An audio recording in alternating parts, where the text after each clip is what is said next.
Hi friends, welcome to Dhanas Way. இன்னைக்கு நம்ம கிச்சன்ல மார்னிங் பிரேக்ஃபாஸ்ட்டுக்கும் டின்னருக்கும் கேத்த மாதிரி ஒரு பருப்பு அடை செய்ய போறோம். வாங்க வீடியோக்குள்ள.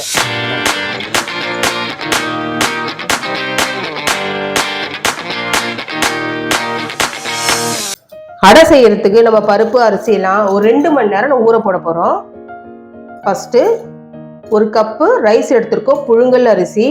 நான் சாப்பாட்டு ரைஸ் எடுத்திருக்கேன். உங்களுக்கு வேணும்னா இட்லி ரைஸ் எடுத்துக்கலாம், இல்லை ரேஷன் புழுங்கல் அரிசி கூட எடுத்துக்கலாம், சூப்பராக இருக்கும். நான் ஒரு கப்பு போடுறேன்.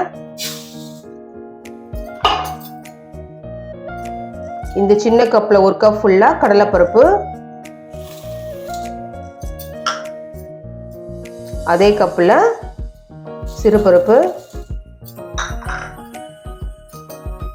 3/4 கப்பு துவரம்பருப்பு. இந்த கப்புலே 1/4 கப்பு தான் உளுந்து போடணும், நிறைய போடக்கூடாது. 1/4 கப்பு எல்லா பருப்புலேருந்தே இது கம்மி. 1/4 கப்பு இவ்வளோதான், ஒரு கை. இது நல்லா அலம்பிட்டு நம்ம ஊற போடலாம். பருப்புல நல்லா அலம்பி வந்தாச்சு. இப்போ நம்ம தண்ணி ஊற்றி ஊற வைக்க போகிறோம்.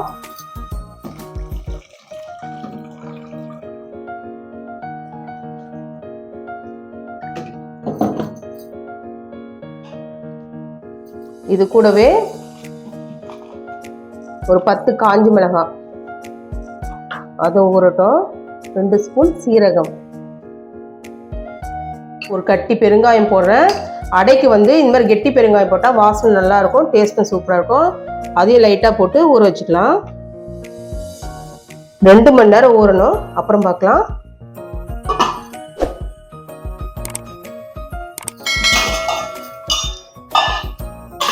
ரெண்டு மணி நேரம் ஆயிடுச்சு. நம்ம ஊற வச்ச பருப்பு அரிசிலாம் நல்லா ஊறிடுச்சு. இப்போ நம்ம மிக்சிலையோ இல்லை கிரைண்டர்லையோ போட்டு அரைச்சிக்கலாம். நான் இப்போ மிக்சியில் போட்டு அரைக்க போகிறேன். நம்ம ஊற வச்ச பெருங்காய தண்ணியை போட்டுக்கலாம்.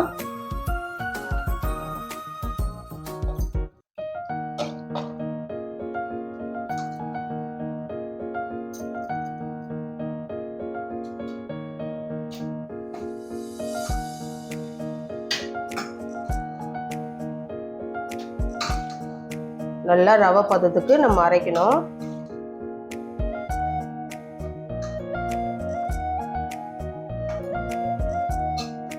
அரைச்சிட்டு காமிக்கிறேன். இந்த மாதிரி நொய் நொய்யா அரைச்சிக்கலாம், அப்போதான் அடை நல்லா டேஸ்டா இருக்கும்.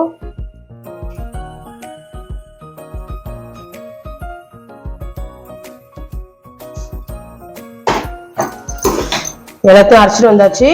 இந்த டைம்ல நம்ம சால்ட் ஆட் பண்ணிக்கலாம்.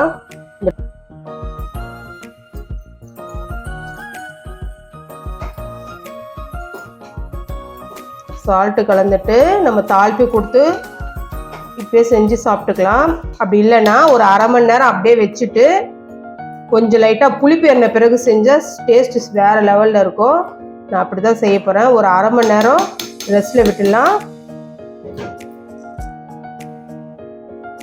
அரை மணி நேரம் ஆயிடுச்சு. இப்போ லைட்டாக புளிப்பு ஏறிச்சு மாவில். இந்த டைமில் ஒரு 3 பெரிய வெங்காயம் நறுக்கி வச்சுருக்கேன் சின்ன சின்னதாக. அது கூடவே ஒரு கொத்து கருவேப்பிலை. இதை நம்ம தாளித்து அடை மாவில் சேர்த்துக்கலாம். ஸ்டவ் ஆன் பண்ணி கடையை வச்சாச்சு. ஒரு 2 டேபிள் ஸ்பூன் எண்ணெய் விட்டுட்டு, எண்ணெய் காஞ்சிடுச்சு. ஒரு ஸ்பூன் கடுகு பொரிஞ்சிடுச்சு. இந்த டைமில் 1/4 ஸ்பூன் சீரகம் ஆட் பண்ணிக்கலாம். இது கூடவே ஒரு ஸ்பூன் உளுந்து சேர்த்துக்கலாம். உளுந்து செவந்துடுச்சு. இப்போ ஒரு கொத்து கருவேப்பிலை, அது கூடவே நறுக்கிய வெங்காயத்தை சேர்த்துக்கலாம்.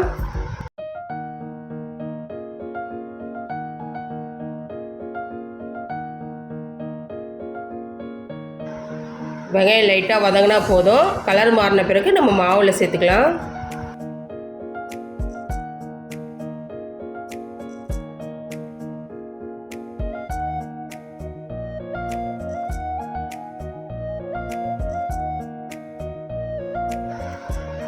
வெங்காயம் ரெடி ஆகிடுச்சு. இப்போ மாவில் கொட்டி கலந்துக்கலாம்.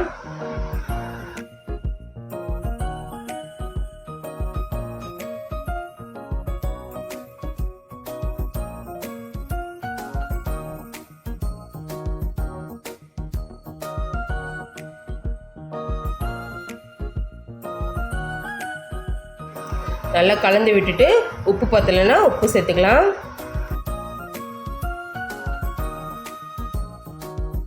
மாவு இப்போ ரெடியாகிடுச்சு. இப்போ அடை ஊற்றி எடுத்துக்கலாம்.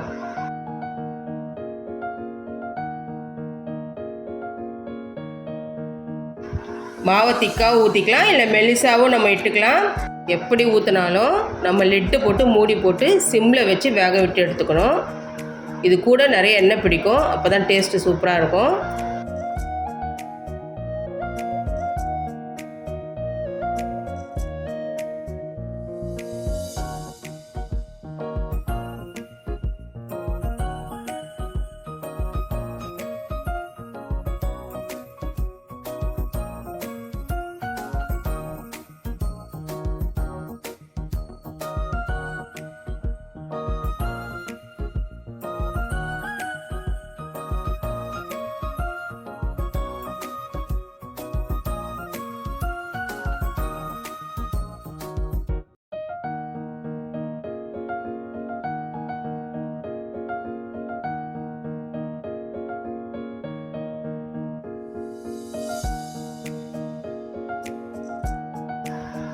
அடை தோசைக்கு இட்லி பொடி சூப்பர் காம்பினேஷன். அதான் இன்றைக்கி சாப்பிட போகிறோம். இட்லி பொடியோட ரெசிபி வேணும்னா டிஸ்கிரிப்ஷனில் லிங்க் இருக்குது, நீங்கள் செக் பண்ணி பாருங்கள்.